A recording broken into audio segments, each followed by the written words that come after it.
Assalamualaikum warahmatullahi wabarakatuh. Nama saya Ingar Hanafi.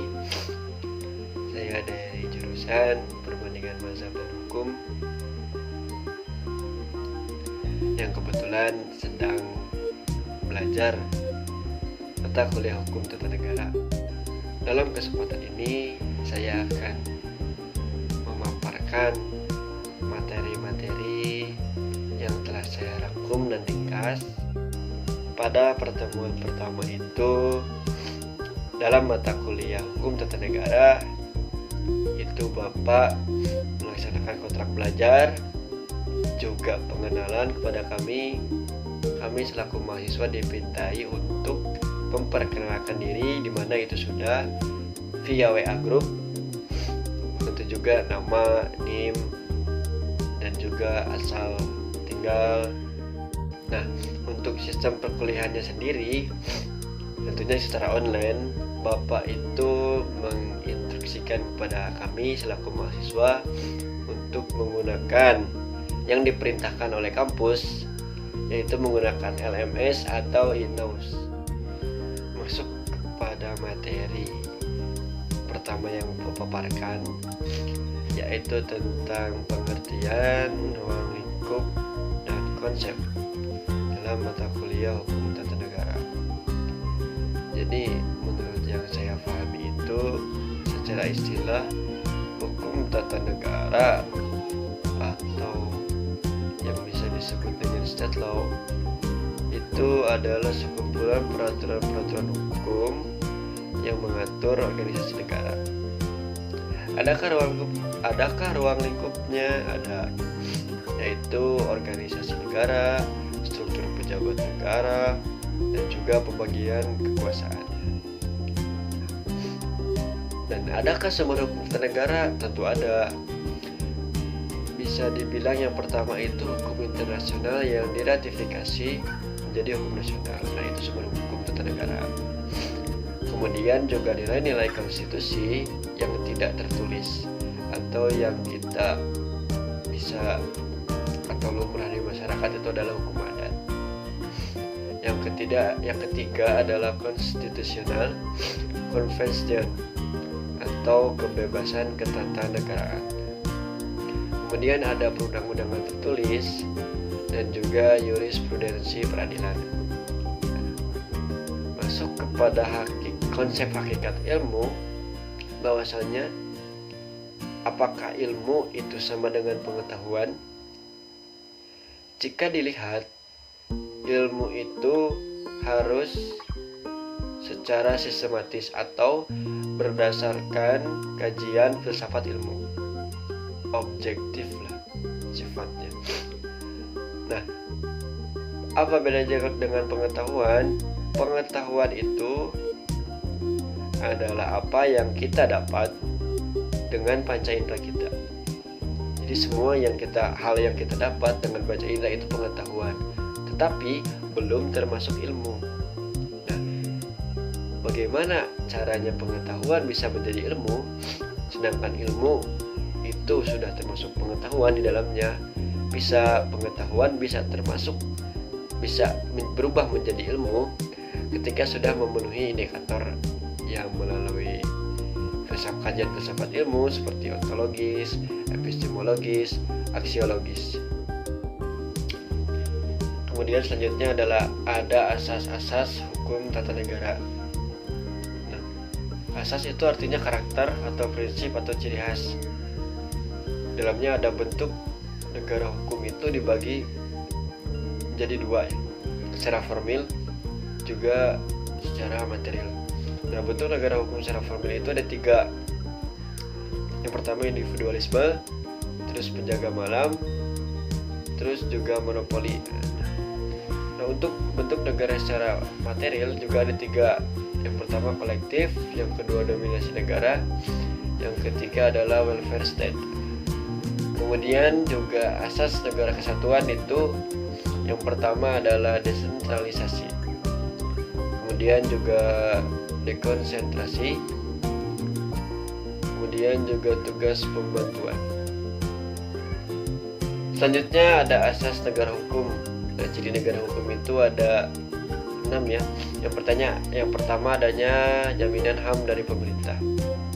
Kemudian juga badan kehakiman bebas dan mandiri, lembaga yudikatif independen. Kemudian pemilu yang bebas, pemilu yang demokratis. Terus selanjutnya kebebasan menyatakan diatur ketika menyampaikan pendapat tersebut. Kemudian kebebasan berserikat, membentuk sebuah organisasi. Dan juga pendidikan kewarganegaraan tentang nasionalisme. Kemudian juga ada asas demokrasi. Nah, indikator negara demokrasi menurut Afan Ghaffar adalah satu, penyelenggara kekuasaan berasal dari rakyat. Yang kedua, penyelenggara kekuasaan secara bertanggung jawab.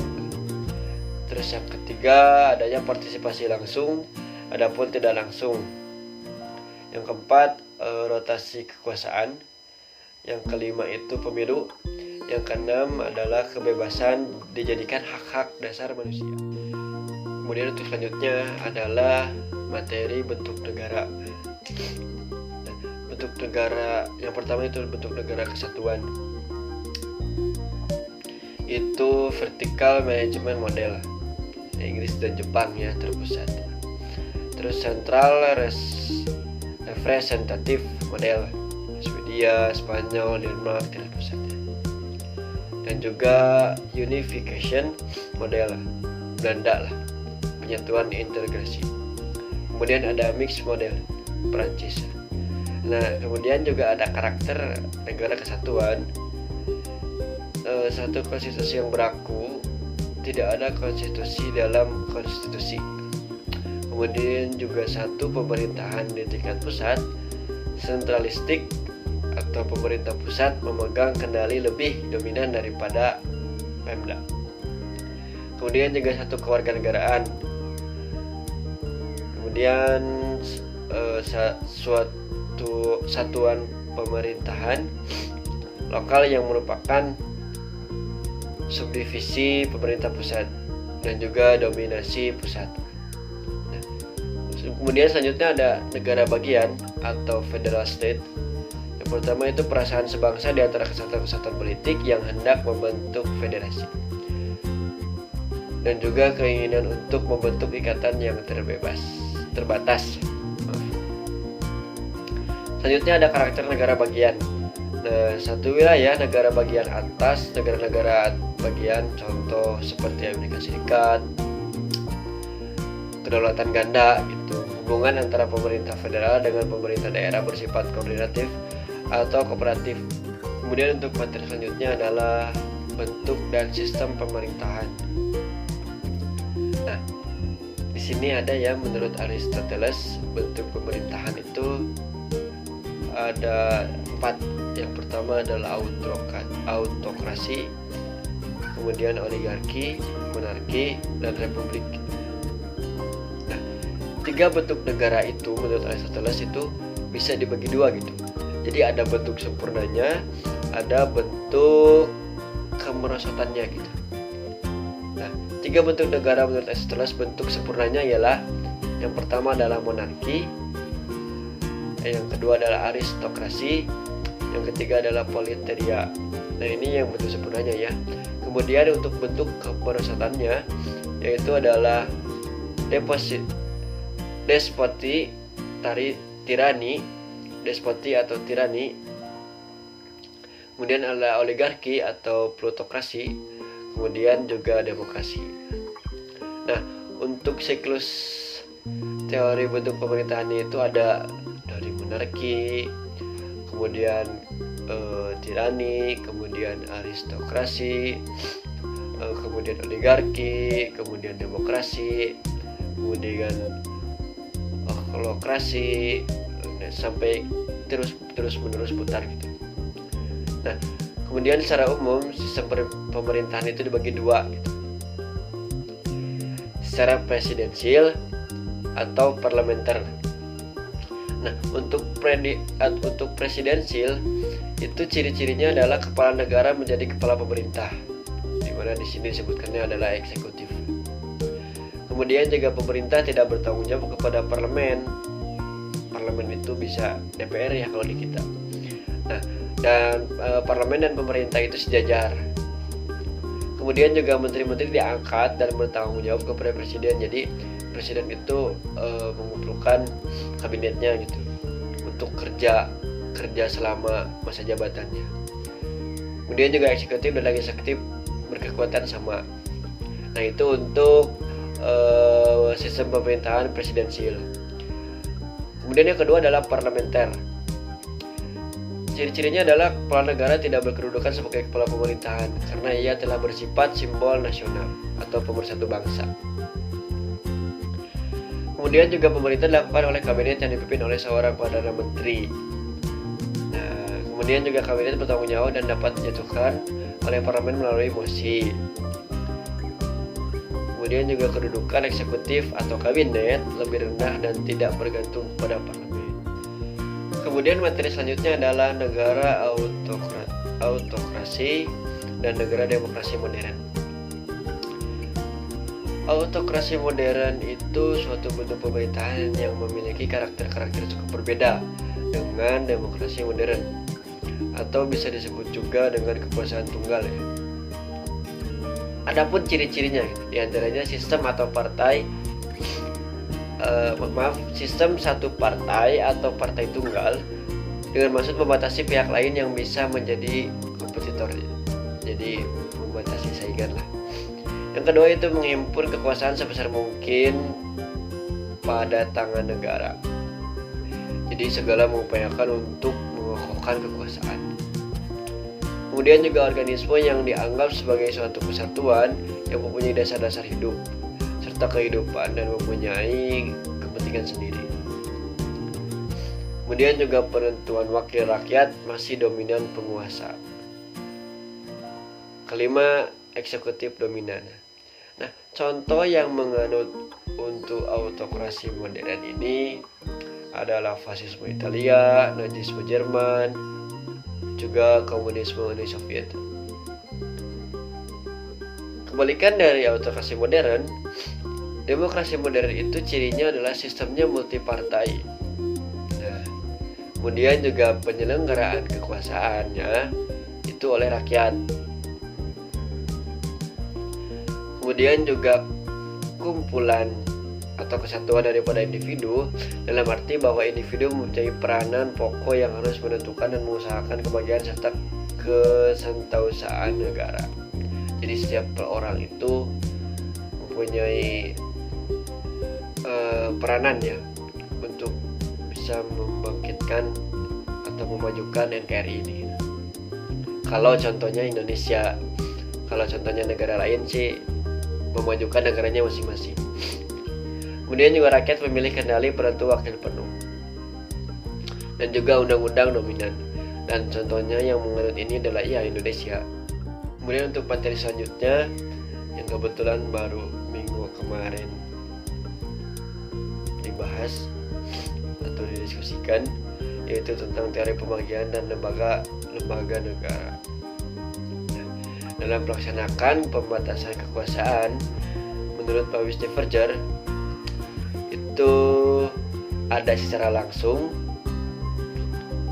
ada menambah atau memperkuat kekuasaan, atau pengendalian kelaliman pihak penguasa dari masyarakat. Nah, untuk yang secara langsung itu adalah pemilihan para penguasa. Dalam candukan para penguasa, di situ juga harus ditentukan batasan-batasannya tentu juga. Kemudian juga pembagian kekuasaan. Nah, pembagian kekuasaan ini adalah pendistribusian kekuasaan kepada lembaga-lembaga gitu. Kemudian selanjutnya adalah kontrol yurisdiksional dalam melakukan pengawasan. Nah, dalam pembagian kekuasaan, trias politika itu sudah ada sejak abad 16. Nah, abad 16 ini ketika masa revolusi Prancis sudah terjadi pembagian kekuasaan. Itu adalah fungsi diplomasi, fungsi defensi, fungsi finansi, fungsi justice adalah juga ada fungsi polis. Kemudian disederhanakan lagi oleh John Locke pada tahun 1632 sampai 1704 menjadi fungsi legislatif, fungsi eksekutif, dan juga fungsi federatif. Seiring berkembangnya zaman, kemudian dipertegas oleh Montesquieu pada tahun 1748 menjadi legislatif, eksekutif, dan yudikatif. Nah, ketika pembagian di atas tersebut masih digunakan oleh beberapa negara, termasuk Indonesia juga. Legislatif itu adalah pembuat undang-undang yang di Indonesia adalah atau dilaksanakan oleh DPR. Kemudian eksekutif, pelaksana undang-undang yang di Indonesia dilaksanakan oleh Presiden. Kemudian juga yudikatif, pengawasan terhadap pelaksanaan undang-undang atau kehakiman. Mungkin sekian yang bisa saya sampaikan. Mohon maaf apabila masih banyak kekurangan. Wassalamualaikum warahmatullahi wabarakatuh.